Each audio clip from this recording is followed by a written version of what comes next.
Observe. Port de Non-Return. This place dey for Ouidah. Ouidah na city wey dey for the coast of Republic of Benin. The troops bin push their way into African territory. They come capture millions of people, come dey sell them to the Europeans and Arabians for the year 1716. The kingdom of Ouidah come become the second largest slave port wey dey inside the triangle of slave trade. The Portuguese and English people, even the Dutch, they come make am their business to dey sell people as slaves. Other attractions wey dey for Ouidah na the one wey dey call the door of no return.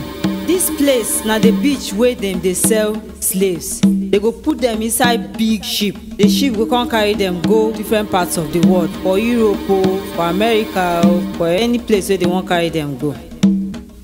Then they come get another one. They call am the Voodoo Python Temple. This place na temple. If you enter inside this temple, they get plenty python for that place. The pythons, they no dey harm anybody because the people wey dey there, they worship the python, so they believe say the python na their god. They can't get another place. Then they call that place the Sacred Forest of Passé, which they decorate everywhere with bronze statue. The market center of Ouidah na scouts establish am for more than 20 years ago now. They train young people in agricultural skills. Then they come use am produce things wey dem dey sell for the city. Ouidah na im be the spiritual capital of the Voodoo religion, and then they host one big annual international Voodoo conference every year till today. Monkey Skull Market for Togo. The name of this place na Okodesa Fetish Market, wey dey located for Akokuzawa, wey be say na im be the district of Lomé, capital of Togo, West Africa. Na im be the largest market wey dem dey call Voodoo Market. This market get different kind of animal head and parts wey dem dey sell for there. Dead one, monkey head, skull, make you come see am like dead birds, crocodile them and their skull, and other different kind of animal wey be say they don dead and their skull. The Rock Restaurant wey dey for Tanzania. The southeastern coastline of Zanzibar na im dey recognized as one of the most beautiful wey dey for this world. You go find 3 gems for here: the Rock of Zanzibar, Kijanga Lodge, and Dongwe Ocean View. E just take you make you look this place only one time. Your mouth no go fit close because you go understand say no pencil or brush go fit draw this kind beauty. Only God na im fit create this kind place. This place fine well well. The Rock na place where if you go, you no go miss the beautiful colors wey dey there. The magic wey you go feel if you dey here. The magic no be here o. They build the restaurant inside rock on top water. So if you dey on top water dey eat inside rock, you go imagine as you go dey feel. If you dey there, you go fit dey see all the whale, all the fish dem wey dey swim inside water, all the crocodiles wey think say dey fit chop you but they no fit reach you because you dey inside rock. This place fine well well. I too like this place. The Shoe Guest House for South Africa. This place na guest house to give people peace and quietness. The sightseeing around the place na im gon be the attraction.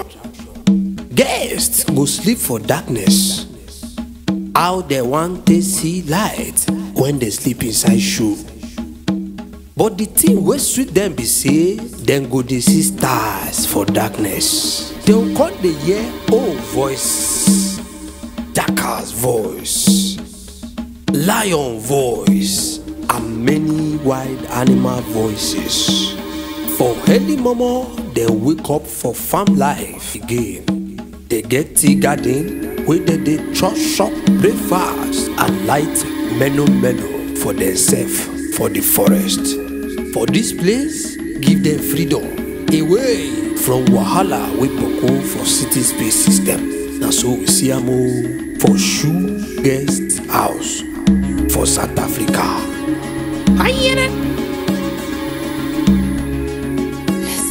The long waterfalls wey dey for Zambia. Victoria Falls or Mosioa Tonya Tokaleya Tonga, dey smoke that thunders as they call am. Na waterfall wey dey for southern Africa on the Zambezi River, wey dey for the border between Zambia and Zimbabwe. CNN don describe am as one of the 7 natural wonders of this world. The man wey find this place na David Livingstone, Scottish missionary and explorer. They believe say na him be the first European wey see the Victoria Falls for November 16, 1855. From there, they come dey call am Livingstone Island. Livingstone, the name, they discover am in the honor of Queen Victoria of Britain. But the indigenes of Tonga come name am Mosioa Tonya, the smoke wey dey thunder.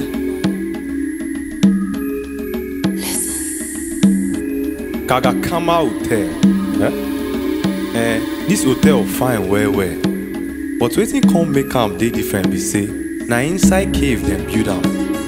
The fresh air and peace of mind wey dey there no be for here o. People dey go there go enjoy South African food and better activities. The side attractions wey dey there fine well. People fit see beautiful flowers wey dem never see before. They get different offers for guests. You fit stay there for cave suites, the star suites and the outcrop open air rooms. Na very beautiful place to be o. Na so we see am o.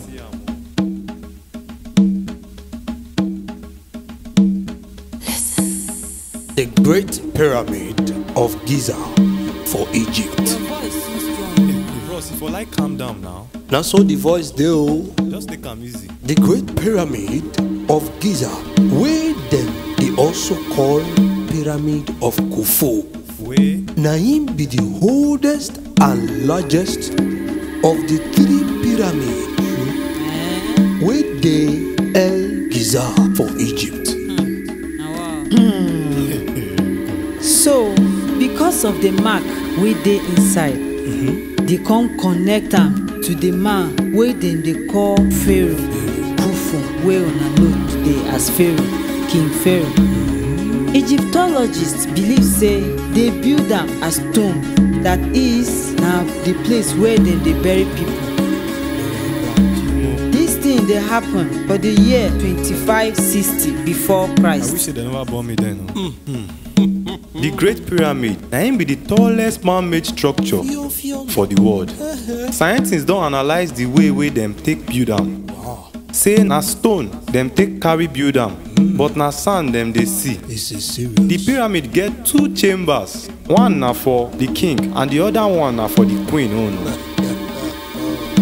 The main part of Giza complex get settings of building wey include 2 mortuary temples and also 3 smaller pyramids for Khufu wives, and dem get small mastaba tombs surrounding the pyramid for nobles.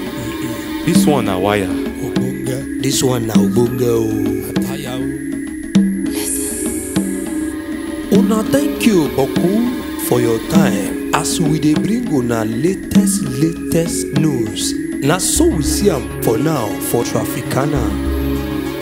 As we don promise say we go dey bring una latest things, make una no forget to subscribe so you go fit see latest thing through Traficana.